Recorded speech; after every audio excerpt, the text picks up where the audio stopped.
আরজিকর ঘটনা শোনার পর থেকে সেই দিনের পর থেকে সত্যি এখনো কিন্তু আমি বিচলিত বিদ্যালয় প্রধান হিসাবে এবং চারিদিকে সচেতন নাগরিক হিসাবে সবসময় মনে হয় যে আমরা কোন দিকে যাচ্ছি। সত্যি তো ওই মেয়েটি যেভাবে তার প্রাণ নেওয়া হলো, এখনো পর্যন্ত জাস্টিস পাচ্ছে না, এবং তার জন্য সমস্ত মানে শুধু বাঙালি না, পশ্চিমবঙ্গ দেশের বাইরে আজকে আন্দোলন হচ্ছে।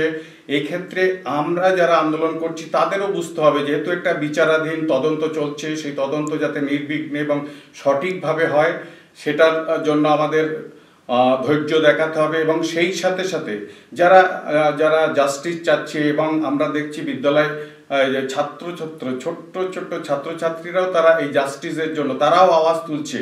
আমি অবাক হয়ে গেছিলাম, দুদিন আগে একটি মেয়ে এসে বলছে, স্যার আমাদের স্কুলে একটি নাটক হবে শুনেছি। আমি বলছি হ্যাঁ স্যার, ওই নাটকে আমি আরজিকর নিয়ে আমরা একটা নাটক করব, নিজেরা লিখেছে। হচ্ছে না, নাটকটা আমাদের দেখাতে হবে, তারপর যদি আমরা অনুমতি দিই তারপরে।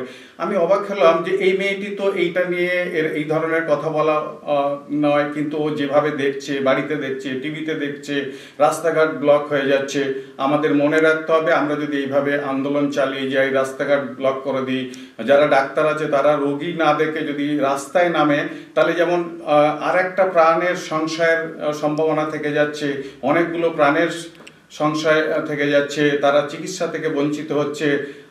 তেমনি তাদেরও মনে রাখতে হবে তাদের যে কাজ সেটা, এবং সমাজের কাছে যে তাদের কাজ সেটা যাতে করতে পারে আমরা প্রত্যেকেই। কিন্তু আমাদের যেটা এই যে জাস্টিসের জন্য নিশ্চয়ই আমরা কোনো ভাঙচুর করব না, কোনো কিছু করব না, কিন্তু আমরা প্রতিবাদ করব। অবশ্যই প্রতিবাদ হওয়া উচিত। প্রতিবাদ হলে যারা প্রশাসন আছেন তারা বুঝবেন, এবং আজকে সারা বিশ্ববাসী এটা নিয়ে বিচলিত আছেন। তা আমার মনে হয় আমরা পাশের একটি দেশকে দেখেছি যে আন্দোলনের নামে কিভাবে সেই সরকার পড়ে গেল, কিন্তু এমনভাবে সরকারকে বর্তমানে যারা প্রশাসনে আছেন, সরকারে আছেন, তাদেরও ভাবতে হবে এমন কিছু তারা করবেন না, এমনভাবে তার পুলিশকে ইউজ করবেন না যেটা এই যে কোনো সময় যুব সমাজ বা সাধারণ মানুষ অন্যদিকে টার্ন নেয়। আসলে এটা কিন্তু একটা এই ক্ষতি কিন্তু আমাদের সমাজের ক্ষতি, দেশের ক্ষতি, সম্পদের ক্ষতি। তাই যেটা হয়েছে অবশ্যই আমাদের সমস্ত প্রশাসনকে জাস্টিস দেওয়ার জন্য, সঠিক বিচার দেওয়ার জন্য যত দ্রুত সম্ভব কাজ করে যেতে হবে। কিন্তু যেহেতু ডিলেড হচ্ছে, সেহেতু আজকে এই ধরনের আন্দোলন চারিদিকে ছড়িয়ে যাচ্ছে। তাই সেই আন্দোলনকে কন্ট্রোল করার জন্য সৌজন্যবোধ, সহযোগিতা সব কিছু করতে হবে, না হলে পাশের দেশটাই আমাদের একটা জ্বলন্ত উদাহরণ। এবং তারাও বাঙালি, পশ্চিমবঙ্গের বেশি বাঙালি, তো সেটা মতো যাতে না হয়। তো আমরা চাইব, যেহেতু বিচারাধীন এবং তদন্তকারীরা তদন্ত করছে, খুব অল্প সময়ের মধ্যে যারা দোষী তারা উঠে আসবেন, তাদের শাস্তি হবে, সমাজ দেখবে, সমাজ সরকারের উপর তখন তার ভরসা চলে আসবে। আমাদের এইটুকু এখন করতে হবে, সাধারণ জনগণ এই ধৈর্যটা দেখাতে হবে।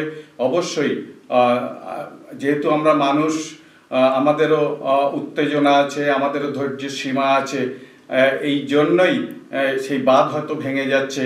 কিন্তু যারা আমরা বাঁধ ভাঙছি তাদেরও মনে রাখতে হবে, আমরা কোনো কিছু ভাঙচুর করে, কোনো সম্পদ নষ্ট করে আলটিমেটলি দিনের শেষে আমাদেরই ক্ষতি করছি।